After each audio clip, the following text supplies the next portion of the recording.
নমস্কার, আপনারা দেখছেন আভাস নিউজ। আপনাদের সঙ্গে রয়েছি আমি অর্পিতা। শুরু করছি সংবাদ। টানা কয়েকদিনের বৃষ্টিতে জল জমে মাটি নরম হয়ে গিয়েছিল। তারই মধ্যে শুক্রবার গভীর রাতে অতিবৃষ্টির জেরে ভেঙে পড়ল একটি মাটির বাড়ির ছাদ। ঘটনায় মৃত্যু হলো এক তরুণীর। গুরুতর জখম হয়েছেন একই পরিবারের আরও তিনজন এবং অল্পের জন্য প্রাণে বাঁচেন আরও একজন সদস্য।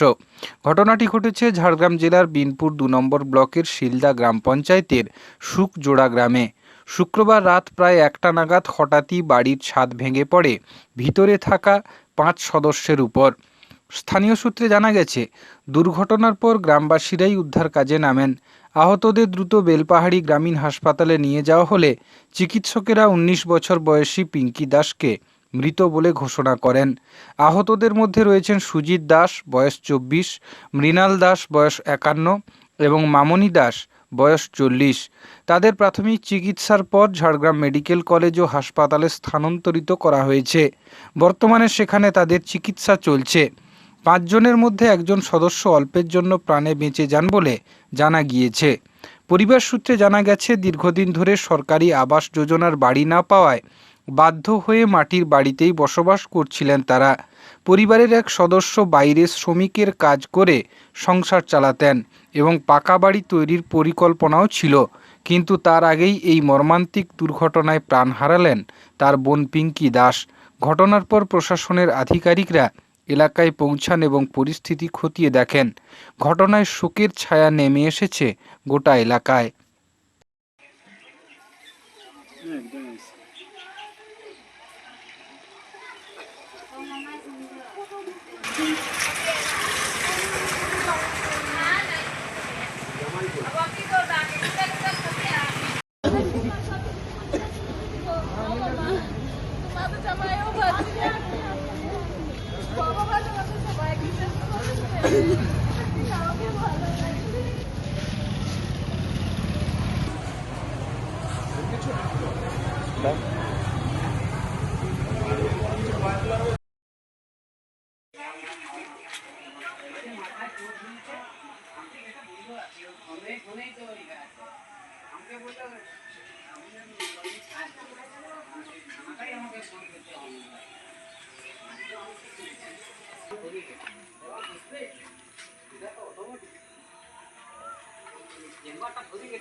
কালকে আপনার ঠিক রাত্রি ১:১টার সময় বাড়িটা ধসে যায়। বৃষ্টি হয়েছিল, দুদিন প্রচুর বৃষ্টি হয়েছে। বৃষ্টির ফলে মাটির বাড়ি, কাঁচা মাটির বাড়ি ধস খেয়ে ঘরের ভিতরে দুজন ৫ জনই ছিল, তার ভিতরে ৩ জন চাপা পড়ে গেছিল। তো উদ্ধার কাজ সবাই গ্রামের লোক মিলে চালায়, আর মানে ২ জনকে বাঁচানো গেছে আর একজনকে বাঁচানো যায়নি। মেয়েটি, তার বয়স মোটামুটি আনুমানিক ১৯ বছর হবে। পিঙ্কি দাস মারা গেছে, বর্তমান হসপিটালে আছে, বেলপাহাড়ি হসপিটালে। এগুলোকে এখানে নিয়ে এসেছি, এগুলো মোটামুটি এখন তাও কিছুটা আছে, চিকিৎসা চলছে আর কি। আবাস যোজনার বাড়ি পায়নি। আবাস যোজনার বাড়ি তো পরের কথা, একটা তিরপলের থেকে কোনোদিন পায়নি সরকারি সাহায্য। হ্যাঁ, প্রশাসন গেছিল? প্রশাসন হ্যাঁ, দুর্ঘটনা ঘটার পরে গেছিলো, কারণ লোকাল সেভিকরা খবর দিয়েছিল। তো তখনকে আমরা মোটামুটি হসপিটালে চলে গেছিলাম নিয়ে, তারপরে প্রশাসনিকের লোক গেছিলো হসপিটালে। তারপরে তো স্যার আমরা হসপিটালেই আছি, আর তো এখন কী হচ্ছে বলতে পারছি না। কি নাম আপনার? আমার নাম কেশব চন্দ্র দাস। কখন ঘটনাটা রাত ১টার দিকে হয়েছে। কাল রাত ৯টার থেকে বৃষ্টি এত পরিমাণে হয়েছে, নিচটা ধস খেয়ে পাল্টি হয়ে গেছে। আচ্ছা, আর ওই রুমে ভাগানি আর ঠাকুমা শুয়েছিল, জামাইদার পাশে ওই রুমটাই ছিল। তো ওরা ৩ জন জায়গা নিয়েছে, ২ জন মোটামুটি ঠিক আছে ঘরের মধ্যে, আর একজন মারা গেছে। এই পরিস্থিতিতে আমরাও ছুটে আসি খবর পেয়ে ভোর 3টের সময় হসপিটাল বেলপাহাড়িতে পৌঁছেছিলাম। আর বেলপাহাড়ির একজনকে দেখতে পেয়েছি যে মারা গেছে, আমার ভাগ্নি। কি নাম? আর ভাগ্নির নাম পিঙ্কি দাস, আর বয়স? ভাগনার নাম সুজিত, আর জামাইদা মৃণাল দাস। সব ঝাড়গ্রাম ওদেরকে তুলতে হয়েছে, ওরাও একটু সিরিয়াসের মধ্যে আছে। জামাইদা হাটেরও রুগী, ভাগনাটা বাইরে কর্ম করে ঘর করবো বলে ঠিক করেছিল। এই পরিস্থিতি হয়ে গেছে, দুর্ঘটনা। কি নাম আপনার? বাপি দাস, ওর মামা আমি।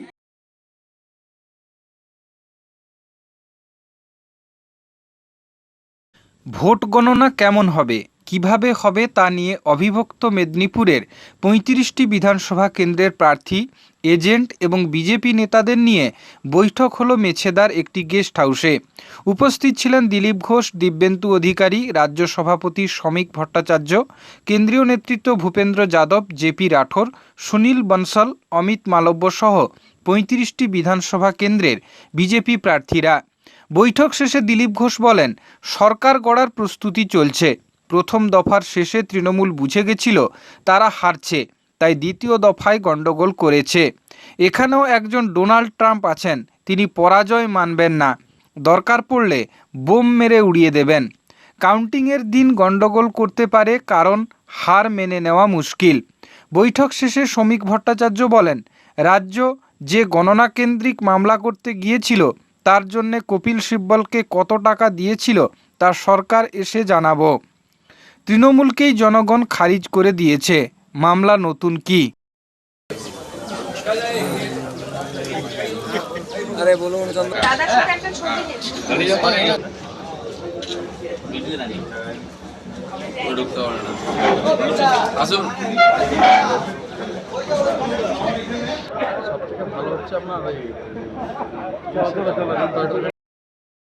প্রধানমন্ত্রী অমিতাভ চক্রবর্তী মহাশয়, সভাসভাপতি সতীশ ধনজি, রাজ্য সভাপতি শ্রমিক ভট্টাচার্য মহাশয়, আমাদের এই বিভাগের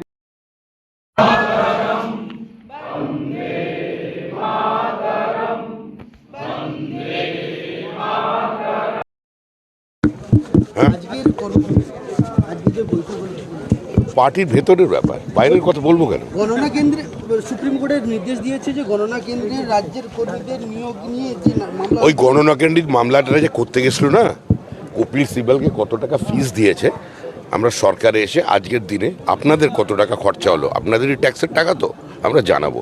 7 দিনের মধ্যে কত টাকা সুপ্রিম কোর্টে এবং হাইকোর্টে খরচা করেছে রাজ্য সরকার, সেটা নতুন সরকার সুপ্রিম কোর্টে তৃণমূলের খারিজ করে দিয়েছে মামলা। নতুন কে আছে? আপনি নতুন খারিজ শুনছেন? তৃণমূলকেই মানুষ খারিজ করে দিয়েছে, আর কোনো মামলা খারিজের কথা বলছে। আর ছাড়ানো নেতৃত্ব নয়, কেন্দ্রীয় যে কর্মচারী তাদের দিকে দিয়ে ভোট করা নির্বাচন কমিশনের নির্দেশ। দেখুন, যারা জনতার আদালতে হেরে গেছে আর ওই আদালতে জিততে পারবে না, তাই হাইকোর্টে হেরেছে, সুপ্রিম কোর্টে হারলো। উল্টো পাল্টা দাবি নিয়ে খালি মিডিয়া গরম করা আর কর্মীদের মনোবল বাড়াবার জন্য চেষ্টা করেছিল মমতা ব্যানার্জি। কোর্ট এতে রায় দেবে না, কারণ পশ্চিমবাংলার নির্বাচনী যে সংস্কৃতি, এটা সম্বন্ধে সবাই জানেন কী ধরনের সব জায়গায় চুরি হয়, রিগিং হয়। তাই নির্বাচন কমিশন লোকের কমপ্লেনের ভিত্তিতে এই ডিসিশন নিয়েছেন, তার বিরুদ্ধে আদালত যাবেন।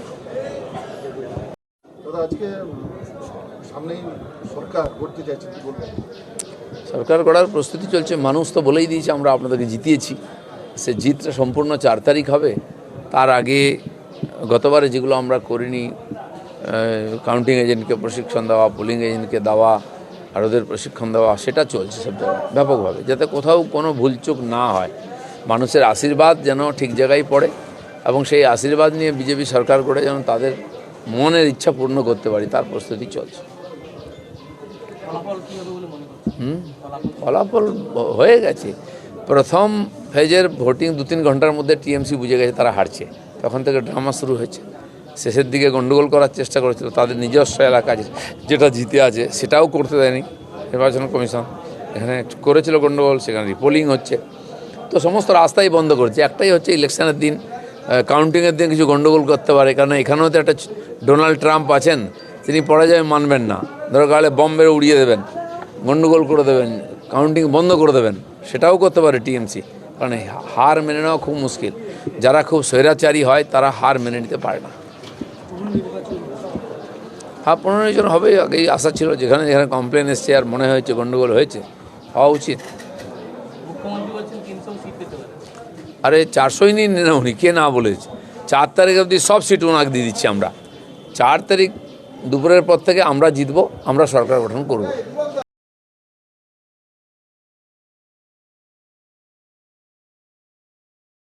গত কয়েকদিনের প্রবল ঝড় ও বর্ষণে নারায়ণগড় সহ পশ্চিম মেদিনীপুর জেলার বিস্তীর্ণ এলাকায় প্রবল ক্ষতির সম্মুখীন হয়েছে চাষিরা। মুষলধারে বৃষ্টি ও ঝড়ের ফলে তীব্র ক্ষতির সম্মুখীন হয়েছেন বোরো চাষিরা। উচ্চ মূল্যের সার, ঔষধ, কীটনাশক কিনে চাষ করার পরে ফসল তোলার সময় সমস্ত ধান বৃষ্টিতে ডুবে যাওয়ার ফলে চাষিদের কপালে এখন চিন্তার ভাঁজ। অবিলম্বে ক্ষতিগ্রস্ত চাষিদের উপযুক্ত পরিমাণ ক্ষতিপূরণের দাবি তুলেছে এসইউসিআই কমিউনিস্ট দলের কৃষক সংগঠন, সারা ভারত কিষাণ ও ক্ষেত মজুর সংগঠন AIKKMS। শনিবার কৃষক সংগঠনের পক্ষ থেকে নারায়ণগড় ব্লক কৃষি উন্নয়ন আধিকারিকের নিকট মেল সহযোগে ক্ষতিপূরণের দাবি তোলা হয়। AIKKMS এর জেলা সম্পাদক স্বদেশ পড়িয়া জানান, গত 28শে এপ্রিল থেকে প্রতিদিন প্রবল বর্ষণ ও ঝড় বাতাসে অধিকাংশ চাষি তাদের বোরো ধান তুলতে পারেননি, তীব্র ক্ষতির সম্মুখীন হয়েছেন। সরকারি উদ্যোগে তাদের ক্ষতিপূরণ না দিলে আলু চাষিদের মতো অধিকাংশ বোরো চাষি আত্মহত্যার পথ বেছে নেবেন। আমরা আমাদের সংগঠন AIKKMS এর পক্ষ থেকে দাবি করছি, সমস্ত বোরো চাষি যারা ক্ষতির সম্মুখীন হয়েছেন তাদের সরকারি উদ্যোগে বিঘা প্রতি 15,000 টাকা ক্ষতিপূরণ দিতে হবে।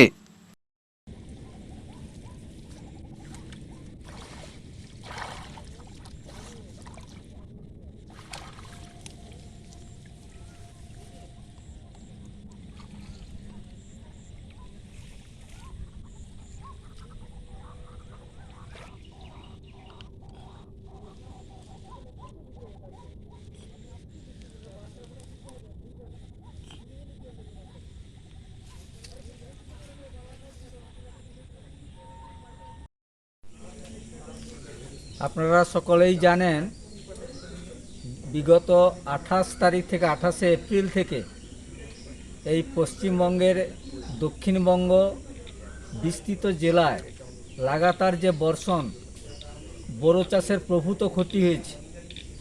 উচ্চ মূল্যে সার, বীজ, কীটনাশক ক্রয় করে চাষিরা যে চাষ করলো মাথার ঘাম পায়ে ফেলে, এই যে প্রভূত বর্ষায় যেভাবে ক্ষতি হয়েছে, চাষিদের মৃত্যুর সমান হয়ে দাঁড়িয়েছে।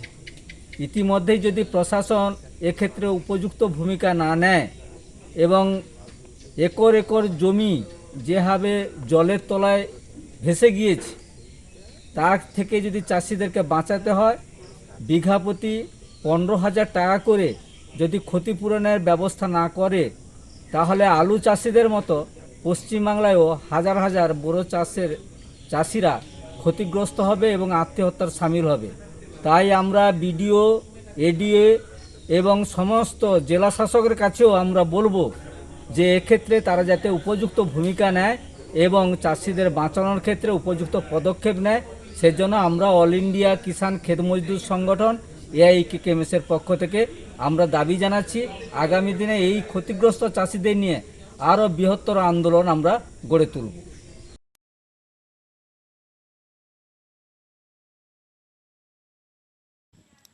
ভোরবেলা ফের উত্তেজনা ক্ষুদিরাম অনুশীলনে। 8টি ব্যালট বক্স সিসিটিভিহীন রুমে ঢোকানোর অভিযোগ তৃণমূলের অভিযোগ, এই ব্যালট বাক্স আগেই আসার কথা ছিল, কিন্তু সময়ের বেশ কিছুটা পরে এসে পৌঁছেছে, কিন্তু তারপরেই নিয়ে যাওয়া হয় অন্য এক রুমে। সেই অভিযোগ জানিয়ে সিসিটিভি নজরদারি স্ক্রিনের একটি ছবিও শেয়ার করেছে তৃণমূল। একটি ভিডিও প্রকাশ্যে এনেছে তারা। ভোর 4টে নাগাদ ব্যালট বোঝাই 8টি বক্স আসে সেখানে। অভিযোগ, এমন একটি রুমে সেই বাক্সগুলি নিয়ে যাওয়া হয়, সেখানে কোনো সিসিটিভি নেই। তৃণমূলের অভিযোগ, এই ব্যালট বাক্স আগেই আসার কথা ছিল, কিন্তু সময়ের বেশ কিছুটা পরে এসে পৌঁছেছে, কিন্তু তারপরই নিয়ে যাওয়া হয় অন্য এক রুমে। সেই অভিযোগ জানিয়ে সিসিটিভি নজরদারি স্ক্রিনের একটি ছবিও শেয়ার করেছে তৃণমূল। এই ভিডিও প্রকাশ্যে এনেছে তারা। দলের দাবি, তারা অভিযোগ জানালেও তাদের আপত্তি ধোপে টেকেনি। কারচুপির অভিযোগে ক্ষুদিরাম অনুশীলন কেন্দ্র উত্তপ্ত হয়ে উঠেছিল। রাতারাতি নিরাপত্তা ব্যবস্থা আরও আঁটোসাঁটো করতে গার্ডরেল দিয়ে মুড়ে ফেলা হয়েছিল গোটা কেন্দ্র। অপ্রয়োজনীয় কোনো ব্যক্তি যাতে ঢুকতে না পারে কড়া হাতে নিশ্চিত করছে কেন্দ্রীয় বাহিনী। সেখানেই ফের উত্তেজনা ছড়ানোর খবর এলো। ক্ষুদিরাম অনুশীলন কেন্দ্র ঘিরে বসেছে গার্ডরেল। অপ্রয়োজনীয়দের গতিবিধিতে কড়া নজর কেন্দ্রীয় বাহিনীর।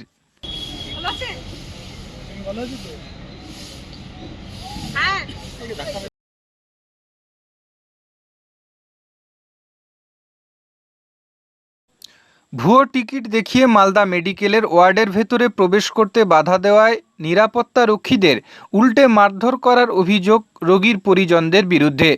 নিরাপত্তা রক্ষীদের মাটিতে ফেলে ব্যাপক মারধর করা হয় বলে অভিযোগ। এই ঘটনায় 4 নিরাপত্তা কর্মী জখম হন।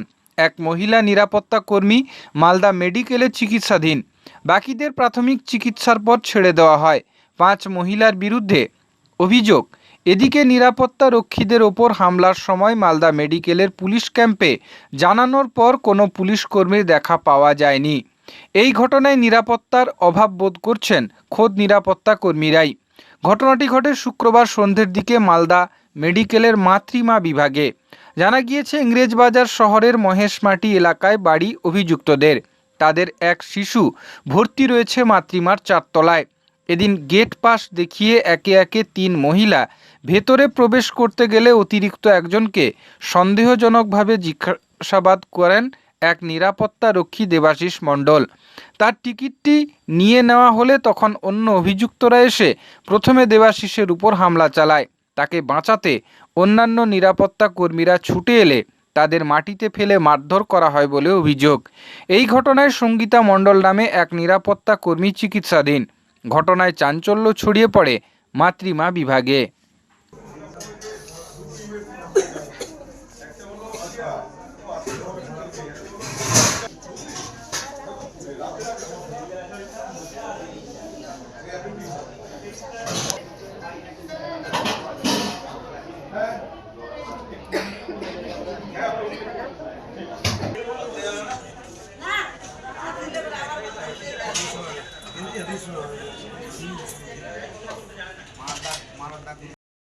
আমি ছিলাম এমজিতে ডিউটি, মানে মাতৃমার উপরে।